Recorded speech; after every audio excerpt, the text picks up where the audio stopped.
long time. 5 years, to be exact. Not that she missed that kind of closeness.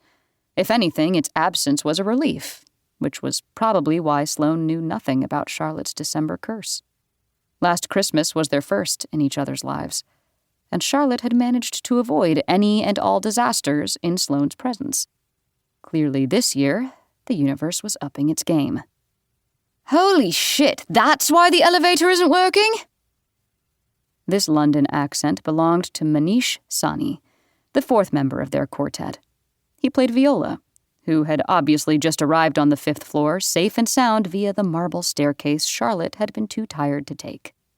Oh, December, you fickle little bitch. "It's fine, Manish," Sloane said, in that tone she used when she was trying to keep Charlotte calm during rehearsals. Charlotte hated that tone. Like she had to be managed. She was the manager, not the managee, goddammit. The elevator's walls seemed to close in on her then, as if to say, "Oh, really?" Charlotte hugged her violin case to her chest and whimpered.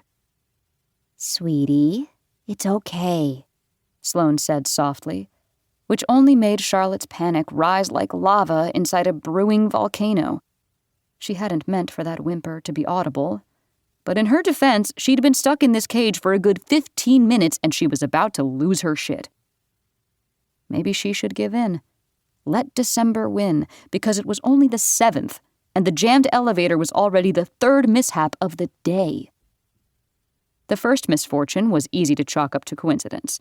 It was New York City in December, after all, so when Charlotte had stepped off the curb at the crowded street corner by her apartment early this morning, and been promptly jostled so vigorously she'd ended up ankle-deep in a slushy puddle, her tea upturned and mixing with the snow and ice, she'd tried to shake it off. Sure, her brand-new leather boots didn't appreciate the dip, but maybe that was just what she got for wearing them the day after the season's first snowfall, light as it had been. The second calamity happened hours later, while she was grading finals for her arranging for strings class in her office at the Manhattan School of Music.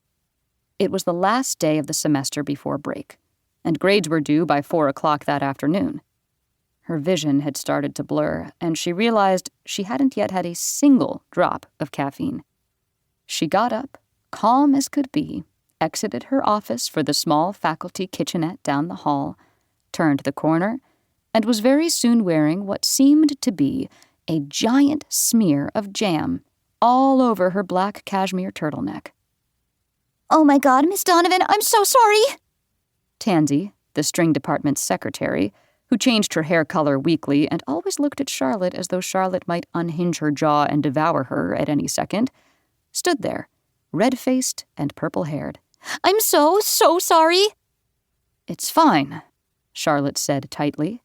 The right thing to say. Her arms held out to avoid spreading the mess. Tansy looked like she might cry, and Charlotte fought a long, suffering sigh. Instead, she forced a smile and chose to focus on the pleasant aroma of what smelled like raspberry pepper jam currently modeling her sweater. The secretary handed Charlotte her napkin, then retrieved her toasted bagel from the floor, and that was that. It was just a sweater, and Charlotte moved on with her day. She changed into a spare black blouse she kept in her office and surged forward, marked finals, went over her arrangements for the quartet's rehearsal that evening. A normal Thursday, if ever there was one. At least, that's what she told herself.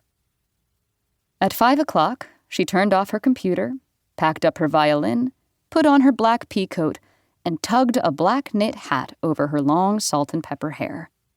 She headed out into the cold evening, the Upper West Side already bustling with holiday energy.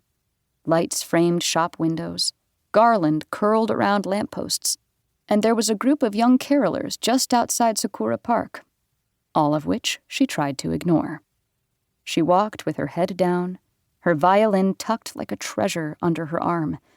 She watched her feet, making sure she avoided anything that could potentially trip her, cover her in something sticky, or damage her person in any way. When she made it to Elle's building on Central Park West, she smiled to herself as she rang the bell, a silly kind of triumph swelling in her chest.